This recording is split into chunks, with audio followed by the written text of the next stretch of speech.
This is Red Moon Role-Playing. And I'll do as I've been told, and I'll begin making my way back to the barn. I'll look to Allison.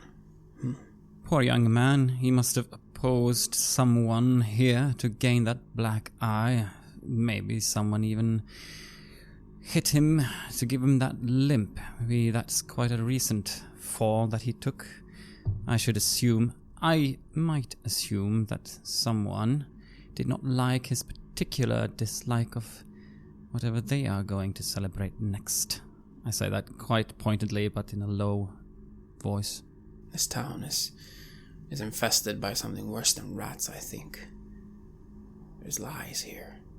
Lies and lies. Lies that we've been told. Let's do as he asked. Fake that we're going to sleep, and then we'll go see him. Yes. Then the pair of you make your way back to the old barn, where everyone else has gone, except your host, who sees you into the barn, which is literally a bit of straw, and that's it. You see what used to be, perhaps, places where cattle were kept, but it is all completely empty. It's quite old and dilapidated in here, really. She looks around and sighs. Again, I am sorry, my friends. We just don't really have many people coming. But again, the straw should hold. I went and I got you a spare blanket. That's very, very kind of you. Very kind. This'll do. That's all we need, thank you. Now I'm quite weary from the travel. Thank you so much for your service. Of course. And just before I go, I got you two a little treat. Again, it is Tal's Day tomorrow. So I asked the elder, and he said, well, why not give something good to our guests? So I made you a little special tea to, warm your cockles. It gets a bit cold in here otherwise. And she presents a small tray with 2 cups of, smells like something aromatic, some sort of tea. That smells lovely. I'll make sure to savor that. I shall nod and look very appreciative, and I shall take the pot and I shall immediately bring it to my lips and pretend to be drinking. Pretend to be drinking, eh? You are going to roll for me an initiative dexterity roll. 2 successes. Quite frankly, it's not actually that difficult for you to pretend to drink tea. After all, where you're from, tea drinking is considered quite the fashion. And it's quite easy to over-exaggerate in such a way that, well, she looks at you and just smiles, but you definitely don't think she didn't think you're not drinking the tea. In fact, Muntz, it looks like she has a nice sip of tea for you. Maybe it's something you should do? Are you in the mood for some tea? Not really. I'll have mine later. It smells so lovely. It does. And with that, she curtsies and heads out. And I spit it out.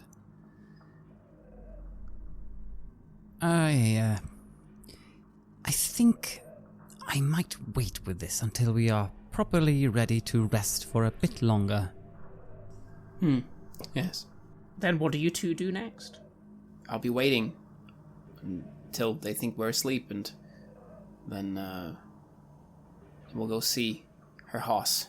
Then you'll wait an hour or 2 as the night descends upon the village, and, well, you can just about see there's a little shutter, actually, that lets you see outside of the barn, but not much. But, again, it is a village. A few houses have some chimney smoke, but most are putting out their lights in the villages. And as you're waiting, you don't need to make a roll for this, Allison, because you suddenly smell something.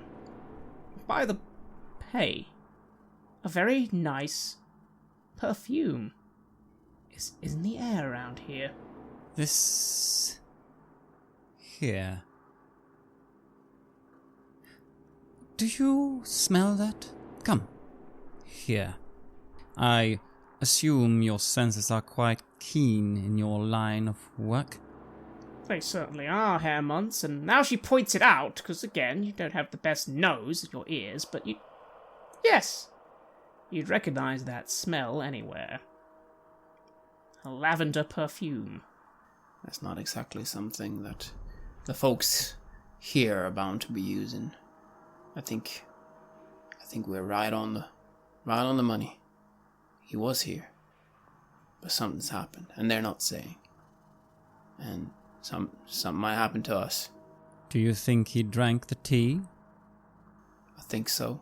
Smelled real good, didn't it?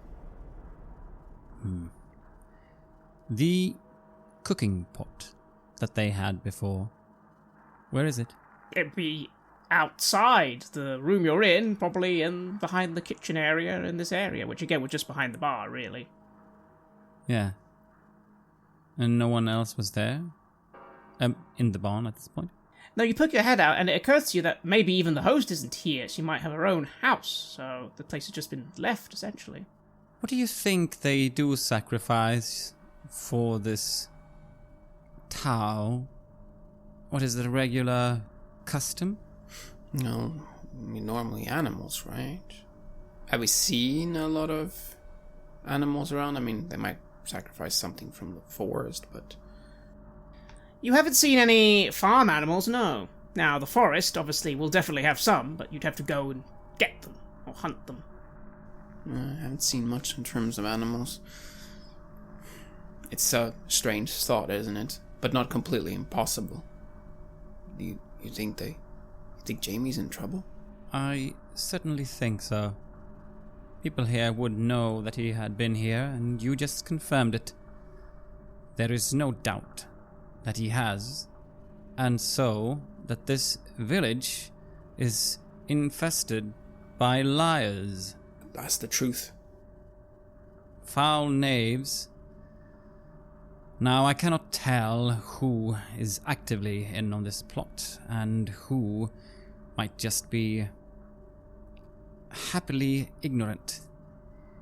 And so, obviously, since I don't have more manpower with me, I would be hesitant to take up arms against a whole village, even if they just carry pitchforks. This man that we're meeting, Hoss, was it? Herr Hoss. Let us hope that he is indeed a friend. I fear that we might sorely need one. I am now also a little bit worried for my horse. Yes. Well, let's go see Herr Hoss and let's see what he can do for us. I nod. Then what do you two do next? Now, you can just go out to the place and hopefully just open the door, or you could even open the barn door. So what's the first thing you do? Try to be as discreet as possible during our exit. Something that doesn't alert the others to the fact that we're leaving, because if they put something in the tea, then they'd be expecting that we'd be knocked out, not moving around. So try to be as quiet as possible. I'll even ask Sven to be quiet too. I will pass by the room where this big cauldron was. Well, before you do that, you will find that going in that direction, the wooden door is now locked. Something to say for the feast day. I mumble, and then I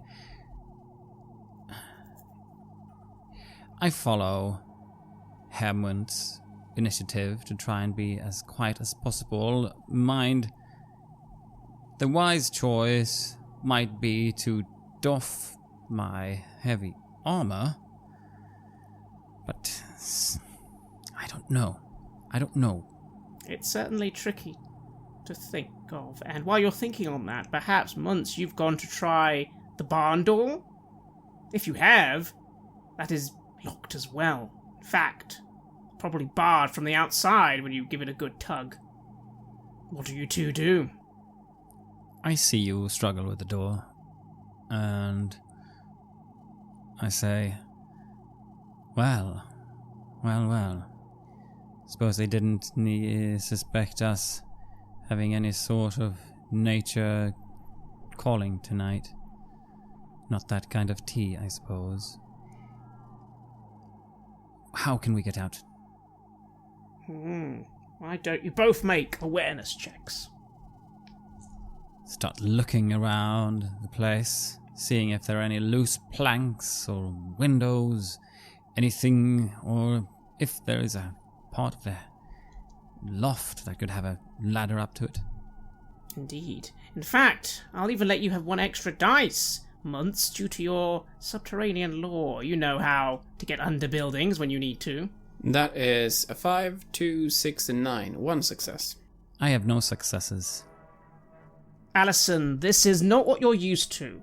I mean, if not really difficult to get out, of course. You could just kick the door down. You could maybe even barge the smaller door down, leading in, but of course that might make some noise. But again, this isn't how a knight needs to behave. Knights aren't locked up in barns. This is madness. You, on the other hand, Muntz, you try and think. You've succeeded with a complication. Now there is, behind a bunch of barn, an old hatch in the ground. And you look and maybe you'll be lucky. This might be literally one of those hatches that just leads straight outside. Maybe there's like a small undercellar, but then it leads straight out. They've just forgotten about it. You feel it. That's locked too, but maybe you could get that open. It requires some effort. You also think that the other door, not the barn door, but the other door, well, that's not going to be barred. That's just, again, locked. So both those exits, maybe with a good bit of strength, could be knocked down. But again, the complication is you'll still need to maybe do it a little loudly. One might be safer than the other, but who knows which one. Well, I'll look to the subterranean option then. I'm comfortable underground. Why don't we move through there? We break this open and see where it leads. Yes, why don't we? And looking at my belongings, I decide to bring along the great axe as well. I'll throw it on the ground if need be. I just hate it to fall in anyone's hands that might use it against me. It is a good weapon, especially against armor. Indeed it is. And so you both approach the hatch going down. Could you please now, one of you, lead the roll with a strength brawn check, but you can have 1 dice because of the other person helping you. Try and bash down this old hatch in the ground. I look to Allison, who is most likely the muscle here, isn't she? I look you over as well, trying to estimate how strong you are. With a bonus that would give me 4 dice to roll under 3. To be fair, if Allison was to use her great axe, I'm willing to make this a glorious roll. I mean, you can re-roll your failures if you literally decide to just start hacking away with your massive great axe at this wooden hatch. That would make a lot of noise too, though, won't it? Yes, but again, it would make the roll glorious, so your choice. And it'd be fast. I see the way you look at my great axe, and I'm giving you a face. It's not meant for... Fine. I suppose speed might be of the essence. Should be ready to leave this place quickly, should the whole place start immobilizing madmen. And I start hacking through the wood as quickly as I can. So, that's 1 success, and I re-roll my failures, this glorious roll. And that is 2 more, so a critical success. Critical success, now that is what you wanted. The truth is, you think to yourself, you don't want this to be that noisy. The best way for it not to be that noisy is to make sure you don't need to hit that much. Try and do it all in 1 big swing, and you lift your great axe up in the air with both hands and bring it down with all your might and training, and splinter the old hatch cleanly in 2. And luckily for you, as the wood falls down, there's obviously a lot of dirt underneath you, and it doesn't really make that much noise at all. Not that much, at least. I roll my shoulders. Well, seems like they don't make them like they do back home. Well done, Allison. It was impressive. And with that, Muntz, you were down, with Sven following. And, well, it's as you suspected. There's not even a cellar, not really. It's more like a dirt hole underneath the building, long since abandoned and fallen apart. But there is an exit. And this hasn't even been locked. You quickly open it, and you're on the streets in the darkness, outside the barn. Can Allison follow me? She can. Then I'll motion for her to follow me, and then begin making our way to the meeting place where we are to meet Herr Haas. Indeed, up the hill, in the dark. But luckily there is a bit of moonlight just peeking out from the clouds, so you can make the shape of the mill on the hill in the darkness. However, both of you notice the 1 or 2 torches moving around in the dark. There are people awake and about. I'm afraid, Muntz, you are going to need to lead the way on this sneak check. But I'm afraid it'll be at 1 minus dice because of Allison's heavy armor. She is hard to direct or agility test right now. Well, that is still then on agility 4 and minus 1. That's 3 dice, and I roll 7, 3, and a 3 under my stealth of 4. So that is 2 successes. How do you manage to make it past what clearly are some people out and about with torches in the dark with just the moonlight, and at the same time make Allison sneaky? Because by Tal, that armor is clinky. It is. But I know where to step and where not to step. Rats, they hear real well. If you're gonna approach them, you gotta approach them completely silently. So that is how I'll approach this. We will make no sound as we approach, because we will not step on things that will make us make sound. And that is how this happens. And so 10 tense minutes pass as you both quietly make your way up to the hill. It's painstakingly slow. You have to be slow. It's probably only really a 5-minute walk, but to not be seen, you need to be quiet as a rat. But somehow you make it. You get all the way up, and you don't see any torches currently approaching your direction. Although you do notice in the dark, Allison, a couple of those torches are starting to coalesce around the bar where you just were. But you're no longer there. But quite a few people are where you just were 10-20 minutes ago. They're either getting ready to go in and do something, or they think they might have heard a noise. Better that they are there than here, right now. My mind goes to my horse, and I can feel my heart beat in my ears. I can't believe they didn't hear us. I was following step by step as carefully as I could where the ratcatcher put his feet. Miraculously, I didn't even have to make a noise to put them off. You didn't. And so in the dark you approach the old mill. It is quite large, quite tall, made of old stone. But again, the sails do not move. You notice as you come over the reason for this is because they are extremely old and tattered and probably haven't blown in the wind for decades.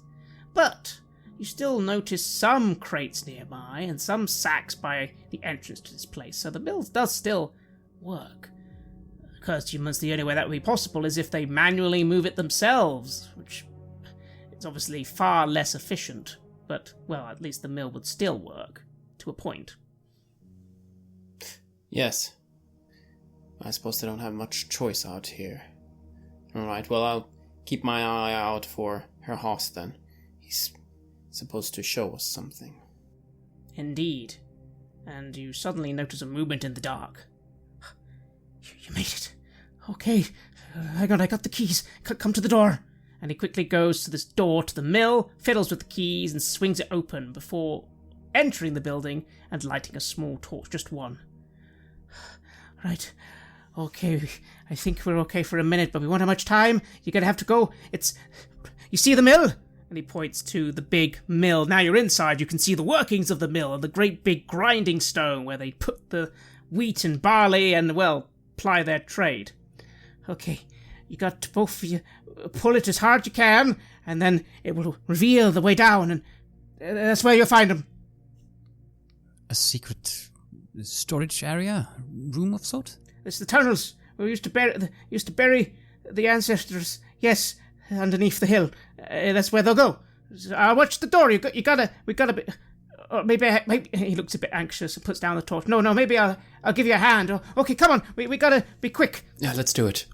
And I'll move to immediately start pushing and hoping that Allison will then support as well as I guess Herr Haas is helping as well.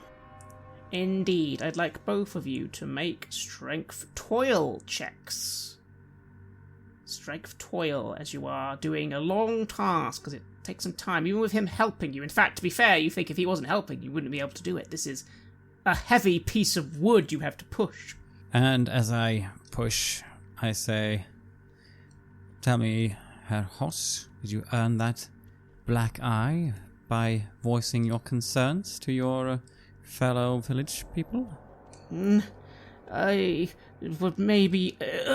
he's straining to do this, but then he stops, which actually slows you down for a second, and says, no, it was when the other one, he punched me in the face. I give a groan as I continue to push, not having really air to give that a reply. Come on then, and I roll 1 success, so partial. I roll 2 successes. You push, and it does begin to move, and you, Muntz, are in the lead here, because, this isn't hard for you, surprisingly. But then again, maybe you are used to toiling all day long hunting rats, so what's a bit more toil, especially with 2 other able bodies? And before you know it, a stairway appears, and you hear your dog sort of bark a little and just head down the stairway quite quickly, yapping. He's clearly got the scent of something, and you find yourself moving down. Now you, Allison, see all this too, but unfortunately your complication is that as you see Muntz, now just about to head down, practically walking down, the dog's already gone, and your friend sort of just back off for a bit, saying, alright, I'll keep... And then you hear the doors swing open behind you as 2 individuals walk in, torches aloft, and one of them, the voice you recognize from that burly man before, stop where you are! I pick up the great axe from where I've leaned it against the big thing we've been turning, and I say, oh yes, or what? Another man steps forward. He is stooped and holding the stick, but he's no longer leaning on it, he's holding it proudly, as he has upon himself a mask. Some sort of boar-like mask, or a stag mask. It's a bit of a weird wooden approximation of these things. Or we'll have to kill you all. You fools, coming out here, poking your nose in where you ain't wanted, causing innocent folk to suffer. You stand down now, and maybe we'll let you go. And you, Haas, shame on you. Shame on you for damning a whole village to damnation. No, you're wrong. We're all damned because we don't worship Sigmar. He'll save us, not Tal. Silence! That's right. You are damning yourself by these foul rituals you are doing. We are here to see our friend and take him with us. You can let us do that and leave, or I'm afraid you will face quite dire consequences yourself. They don't approach. Instead, the man with mask simply lets out a loud holler and says, very well then, invader. We'll wait a moment, and then, I'm afraid, will leave us no choice. Either you or the village. And you hear sounds and bells ringing as the village is being summoned to your location. What do you do, Allison? They're not approaching. You see Hoss kind of backing off a little, but they're just staying by the doorway. You don't need to roll why. They're waiting for reinforcements. And I say in a low voice to Hoss, this tunnel, does it lead out of the place? Yeah. And then the older man laughs. He won't know where you're going. We do. And at that, if that is the case, then I want to. I feel like this is it. We can't wait for more people to come. I'm going to possibly lose my horse over this if I just leave. I am going to try and whistle a sharp whistle as I can, which is going to be the call for... but it's my normal call for Ludwig. You certainly can. After all, for some people that might be quite difficult to summon their horse all the way from the top of a hill 10-20 minutes away. But not for someone with a beautiful golden voice like yourself. And you know that your call can carry, if you wish it, quite far, especially from the top of a hill. And you make a call out into the air. And for a moment, the two men just look utterly baffled. And kind of look behind them and look at you, and this is all taking some time. Meanwhile, for you, once you head down, quickly. It's dark down here, but there's torchlight, some torchlight ahead, and you walk down the stairs, and you go through a tunnel, and, well, Sven's already ahead of you, barking at a chamber. In this chamber, there seem to be several hollows in the walls, filled with old wooden coffins. This is some sort of burial place. But then you look into a corner and you see some wooden cages. In one of them is a man hunched down on the ground. He's shivering a little and moaning in pain. But the other cage has a man who seems far more spry, although a little dirty and tired looking, who springs to action immediately at the wooden bars. "Oh, Monsieur Muntz, I knew it, I told these crazy people, I said, I have brought my finest people, my finest warriors, they will come to this village and they will burn and slay you all, and they said, how unlikely, but I told them, and you are here, quick, you have to help me and my friend, we need to get out of here, these people are crazy." Jamie, I'm here to save you. "Of course you are, my compan, I swear, when we get back, I might even give you a double the payment, Sven will appreciate that, and I will try to open up this cage then to try to let him go and to let the other go as well if I can somehow. You must make some initiative dexterity rolls, but I'll give you a +1 die because these are just wooden cages. They've mainly been bound up with rope. It's not a problem. That is 3 successes. Then you quickly get the nearest sharp object you have, cut the ropes, get the cage open, get the other one up, and you even are able to help the other man up. "Oh, praise Tal, thank you, oh, God, I've been down here for days." Mm-hmm. I think we're looking to sacrifice you to Tal, so be careful about who you're thanking there. Who would sacrifice a person to Tal? That's insanity. That would be a sin. It would be. Let's go. And they begin stumbling out with you. Allison, you make your summon, and you hear something happening in the village, but you can't see. Again, you're being boarded off. The other man, the bigger man with the scythe, steps out a little, leaving you for a moment, slightly closer to the older man, who simply growls. "You come in here, fancy bastard, slaying innocent folk. I won't let you. The village has been survived worse than you. I won't let you murder us all. You won't." I quietly say, "Hoss," and I pointedly hold out my great axe for him to take. And as soon as he does, I will draw my sword and I'll say, "This is your chance to do what is right. Call upon your God if you need to, but you need to stand here right now, or these foul knaves will continue doing what they're doing, and it will be doom to all of you." "But I know, but it's the elder." "Boy, step aside. You think you can turn my own countrymen on me? A boy I've raised since a babe. You think you can come in? Oh, you, in Tal's name, I will strike you down first." I draw my sword and I point it at him and I say, "Stand aside, old man. This is your one chance." "My one chance? I see. I should let every babe, woman, and child of this village die. Be slain by the beast that will come. That's what you're telling me. For you, a stranger, an invader. Would you do the same, knight? Would you let all your Bretonians die for strangers?" I do not sacrifice people or give them their lives away, or whatever it is that you have done It to must our be done to companions. save the village! It must be done to appease Tal! You are mad if you think so. Since when did that really help, and how?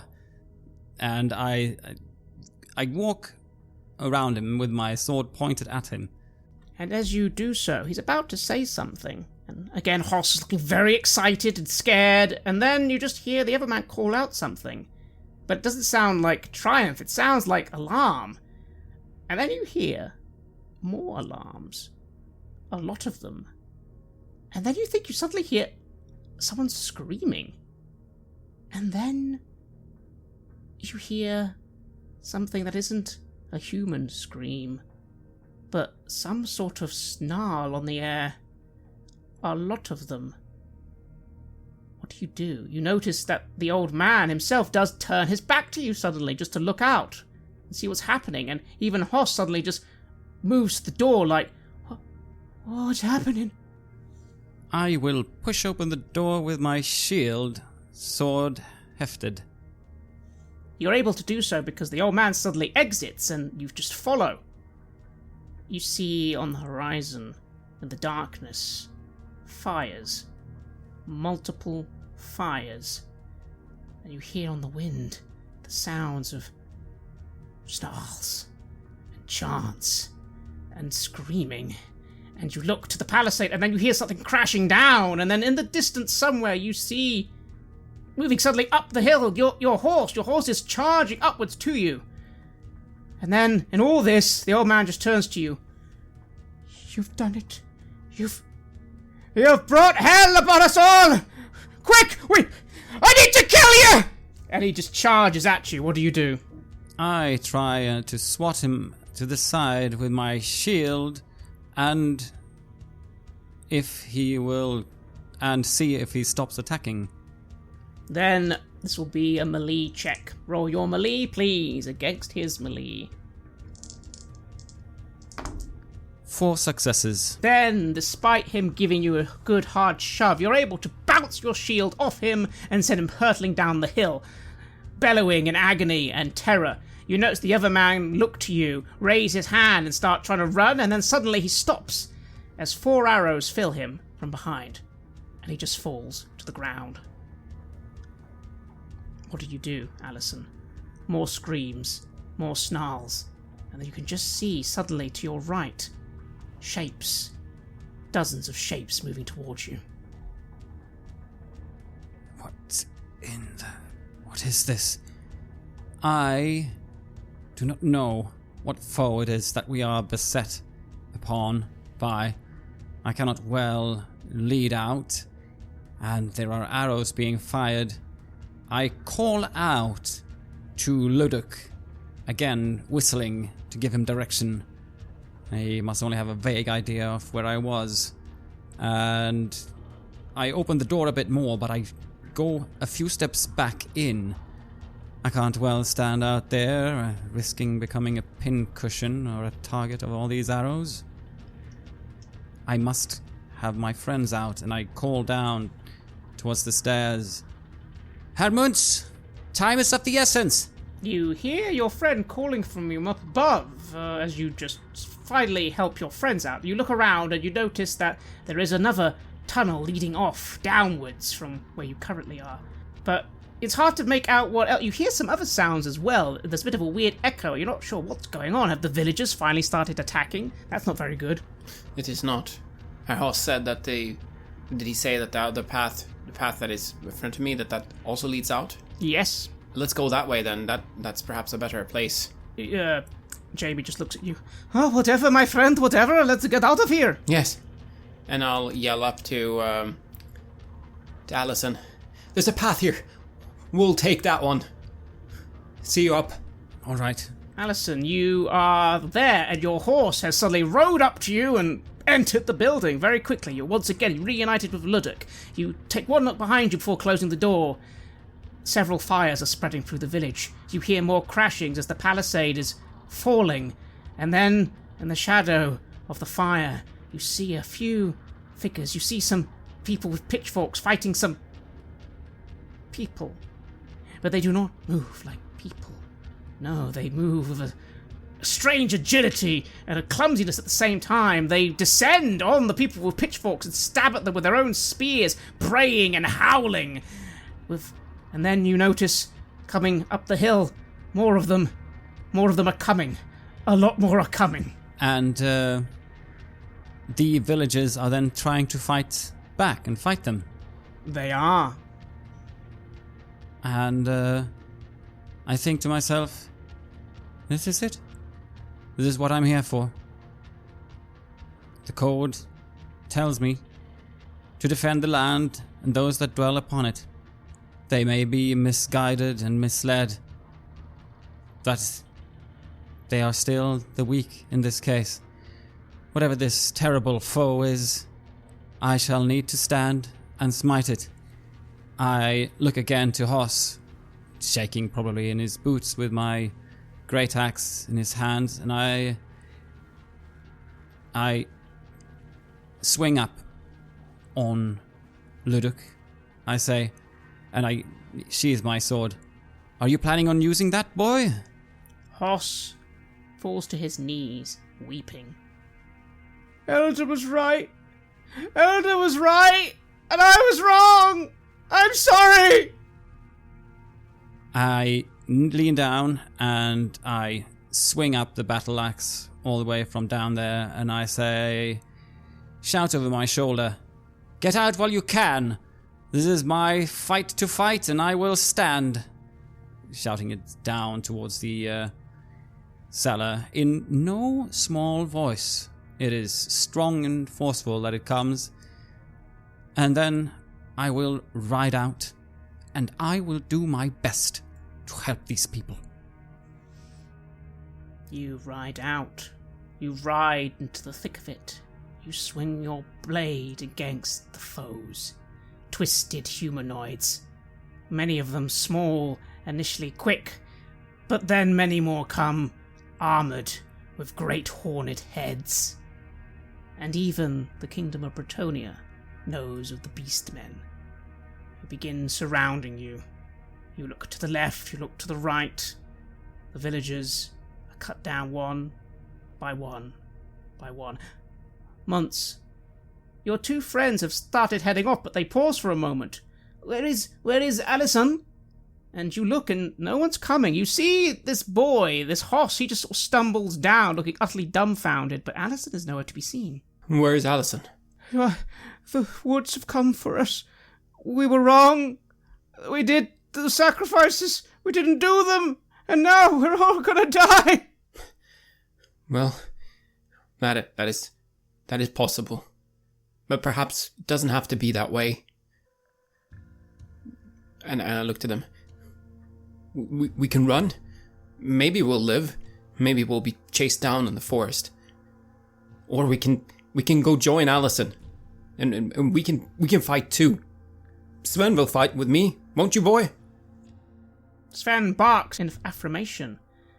Your two companions stare at you. One of them injured. Jamie weaponless. The boy just stunned, who just starts running. He just starts running the opposite direction. And Jamie's like,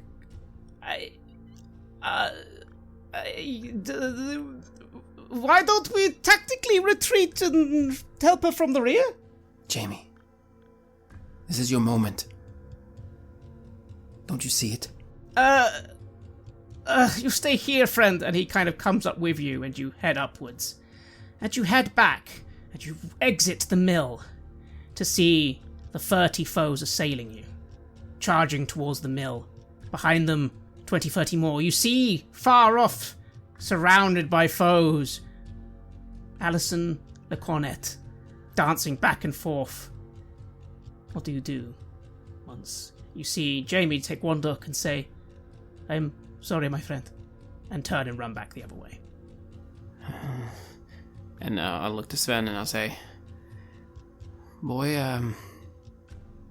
let's follow him. And I'll begin running back down.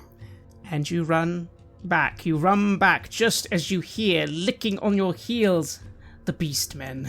The Ungors, quicker, of course, than the Gors, spreading to the stairway, throwing some spears down by you, but you run, you run. Allison Le Cornet, you've slain a foe. You've slain another foe. More come. Briefly you turn and you notice the old barn, and you see it's on fire, and in the dark you see that woman Annalise stumbling out, missing an eye. She catches your glimpse, basically, and screams at you. Damn you! Damn you to the pits! You've killed us all! Before being cut down by a large, gore beast man with a large axe. You are surrounded. The villagers are falling. The village itself is falling. What do you do? If there is no one left to protect, because they have all been slain, I know how it is. The rules of knightly honor strictly says that a knight must never retreat in fear, only to replace a shattered lance or retire a wounded mount. At this point, I think Ludic has taken about as much as he can. There is no need for me to just try and kill as many as I can, but for nothing. I shall try and spur him on and make my way out, if it is possible, of this fray, full speed, riding down whatever comes in my way. You try to spur Ludic on, but you notice there isn't a way. There's so much on fire, and there's more coming. There's more coming, and you look behind you, and they're there as well. And you notice the only possible place you can even go is the mill itself, but well, maybe that will only buy you a few seconds of life. And just as you're thinking that, there is suddenly a brief pause. A few people are being grabbed and torn out of houses, but not being killed. No, they're being set on the ground. And you see in the distance a figure flanked by 4 very large minotaurs, some of the greatest and strongest of beastmen, towering 8-9 feet tall. This figure is cloaked in bone and cloth. They carry a dark stick with some sort of bloody skull on the top of it. They are almost as tall as a Gaur, but slightly lankier. You see them considering you for a moment, looking in your direction, flanked by many men. And again, you notice that a lot of the Gaurs and Ungors have suddenly just stopped attacking and are just looking at you. Although not in fear, but just interest. I am out of breath. Blood is smearing my armor and my face. I take one gauntleted hand with my blade in it, and I just use it to pull back my hair. The helmet is still among my equipment. I look at them, trying to catch my breath. The seconds that I have. What is happening? And as you consider what is happening, the being begins to laugh. It holds the staff to the air. There is a foul, dark mist that begins to permeate from the staff. You look upwards at that moon and see it is now red. And suddenly, a blackness begins to spread all across the hill. A mist. It captures you. It captures all the others. And then you hear their screams as every single one of them is killed.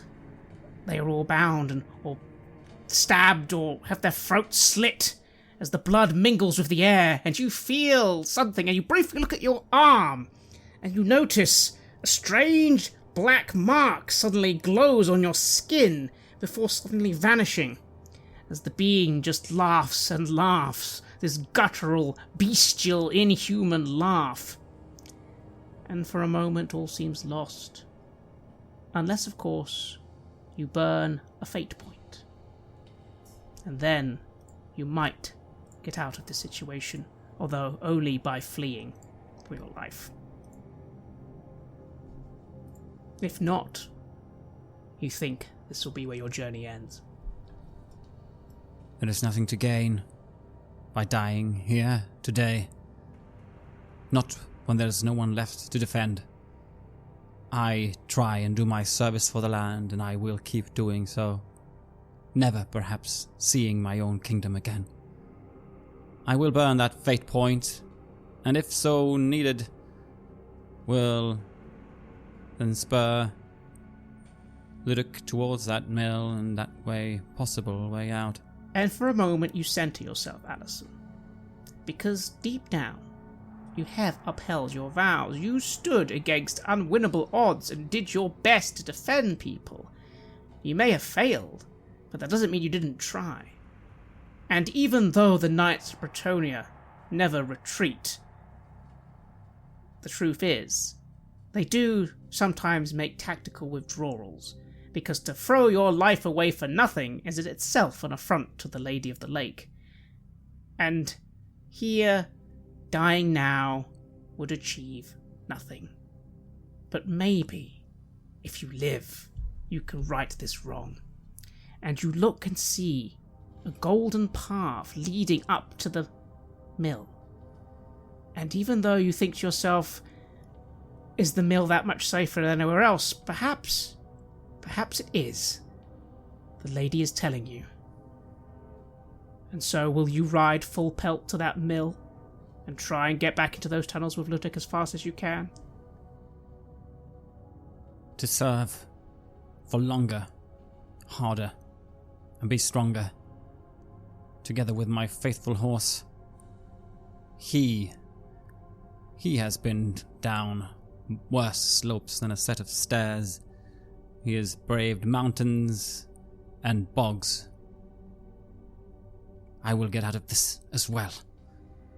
And I heel him in, and I let off a sharp battle cry. And I will then, as I ride away, in my mock, I will mimic the exact laugh that foul beast, wielder of darkness, was letting out, echoing, creating a strange sound in itself. It does. It does indeed. Muntz, you run down through the tunnels. There is a moment of panic because for a moment you don't know where you're going, but you notice up front the young man, he's going left, he's going right, you follow him, and as does Jamie and the wounded man. And before you know it, you're outside, you're in the woods, you look around you, you must have come out somewhere just by the hill, which leads directly into the woods, maybe to the north. The woods are dark, foreboding, and yet there is so much light. And then you hear this strange laugh on the air, which after a time echoes in a very strange way, and then you feel this horrible sensation come over you. For a moment, everything around you is covered in dark mist, and you look down, and there's a strange, dark sigil that just appears on your arm. What do you do? I just look at it, and I don't know what to do. I begin trying to rub it off. You try rubbing it off, and it goes away. It goes away. Fake Tal, it goes away. Except, did it go away? You're not sure. You can still feel it somehow. And you look up in the sky, the moon is blood red. And well, what do? You see Jamie and the young boy, Hoss, and they all do the same. They're all looking at their arms and panicking. And then Jamie just looks at you. Can we get back to the main road? The young boy says, No, they'll all be coming. No, there'll be no way. There's no way we can go. We're all doomed. I failed. Sigmar was a lie. No, not a lie. And, let us get back to the main road. I'll try to lead the way together with Sven. You begin moving, but you don't need to make a roll. There are hundreds of torches by the main road. You can't go that way you just can't. No. We must continue. We have to continue in the forest. We just have to. The forest? Where do we go? And the peddler says, maybe if we had... because the road leads north, so we go south. South? Are you mad? It'll be days before we even reach a village. It might be the only thing we can do. We have to take our chances. You suddenly just look back one last time to the exit. You think of Allison. What do you do? Well, is she still even alive? You see now fire spreading rapidly. The whole village of Hügelstrok has been set ablaze. On some level, I can't see that she would be, but, well, if anyone could get through that, it would be her. So, she's a survivor. She's just like the hardiest of the rats that I had to fight. But better. And as you're thinking that, you hear a noise from that exit. It could be anything. It sounds quick and fast-moving. What do? I'll try to take cover together with the others. If it's one of those beast men things, they must not see us. And then from the darkness emerges a bloody figure on a bloodied horse. And that's all you can see in the dark, Muntz. Some nightmarish, blood-covered figure just emerging from the darkness on horseback. But it's a horse, and I stand up. Allison! Are you alive? Yes. To fight for another day. I don't know where to go. Do you? Not from here, no. We go until daylight. And then we go a little bit more. Alright, come Sven. Jamie and Hoss. Come. They're dead, but we live. We'll get through this. Look at Allison, see? Fault. She survived that. No, it's all my fault. I'm sorry. We should have... Free deaths every year. Needed to keep the beasts at bay. But I thought they were wrong. But they were right. The elder was right. I killed all my friends and family. You didn't. And I move close to Hoss. And remember, Sigmar is the real deity. Don't worry about Tal. Tal can't do anything. Tal can't even protect the people he's supposed to protect. You suddenly feel a light rustling on the wind as you directly say that Tal is powerless. And you feel a slight foreboding and think that, well, while Tal might be powerless, he might not be that powerless. What's said is said. Indeed. And your companions just look to the dark and you just begin moving. What are you thinking, Muntz? You have no idea where you're going. The nearest town is but by horse on road 3 or 4 hours away, but by foot in the woods a whole night's travel. And how is this even possible? This isn't a small little raid. There's hundreds of beastmen. How can this be happening? Whatever it is, it's bigger than something that a rat catcher like me is supposed to be responsible for. We're just gonna get through this now alive, and whatever's happened, it's big. We gotta warn folks. We gotta warn someone. Me and Sven and Allison, we're gonna make a report. And Allison, it's difficult to lead the way via horse through the woods, but you must try.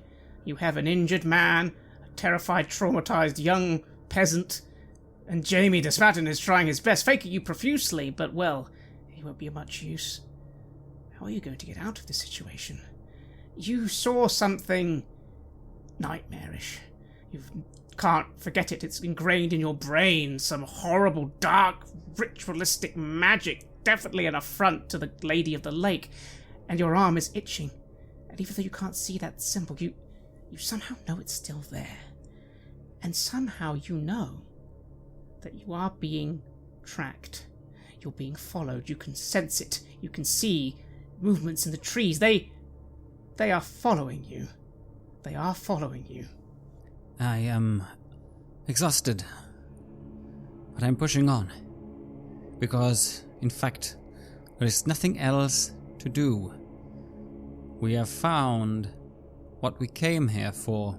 We found Jamie, and whatever is going to happen next, we made it out. I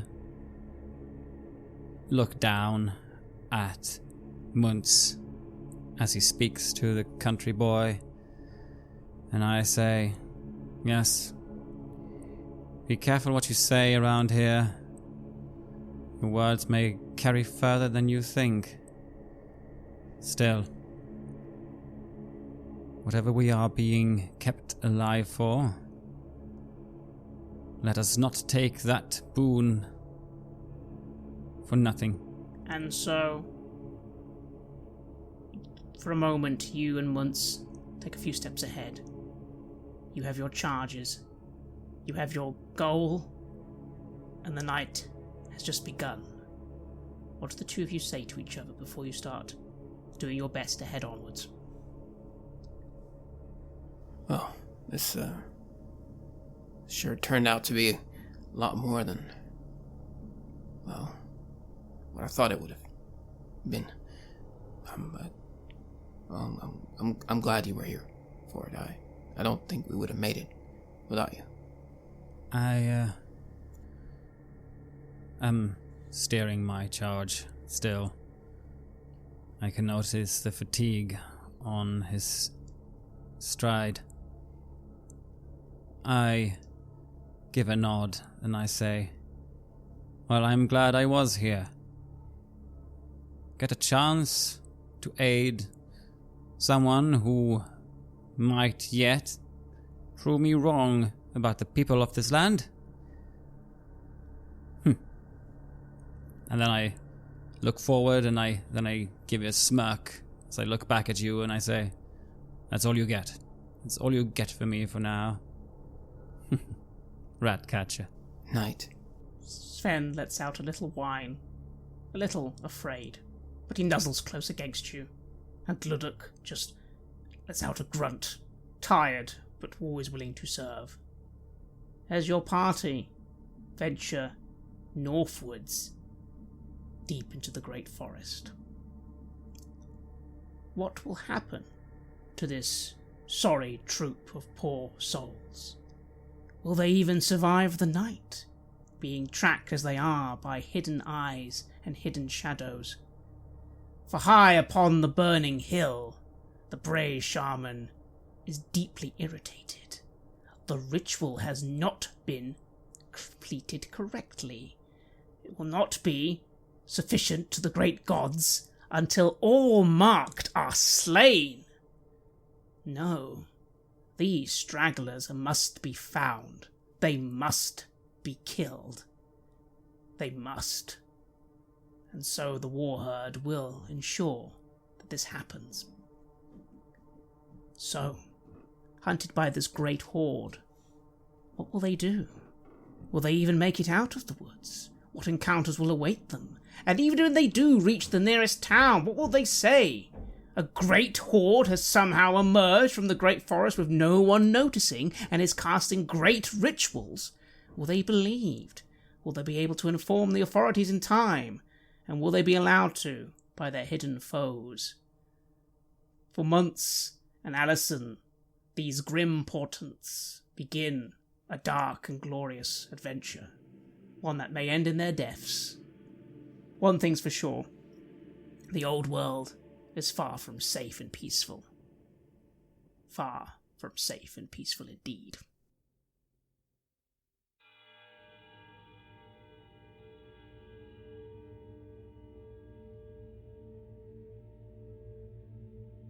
You have listened to an episode of Red Moon Roleplaying, where we play Warhammer, The Old World, by Cubicle 7. Warhammer The Old World has just been released and is available at Cubicle 7's website, following the link in the show notes. The music was made by Flowers for Body Snatchers, Metatron Omega, and Word Clock, and was used with permission from their label, Cryochamber. Please check out cryochamber.bandcamp.com or their YouTube channel for more of their lovely dark ambient for your gaming table. We'd like to give a massive thanks to our champions of the Red Moon, Martin Heuschober, Simon Cooper, Julia, Camilla, Bob Lange, Cameron, Graham Barey, Doug Thomson, Lily, Maciej, Black Templar, Dennis Sadecki, and Leonhardt for their generous support. And we would of course also like to thank all of our other patrons. Without your support, the show would not be possible. If you want to support our work, please check us out on Patreon. You can get access to bonus campaigns for Cult of Divinity Lost, Call of Cthulhu, and Warhammer Fantasy Roleplay there. And you can also get early and raw access to all of our recordings, and hear your name read on the show as a champion of the Red Moon, as well as even play some Cult with us. Most importantly, that support is what keeps the show going, so do check us out there. Thank you again for listening, and remember to always praise Sigmar.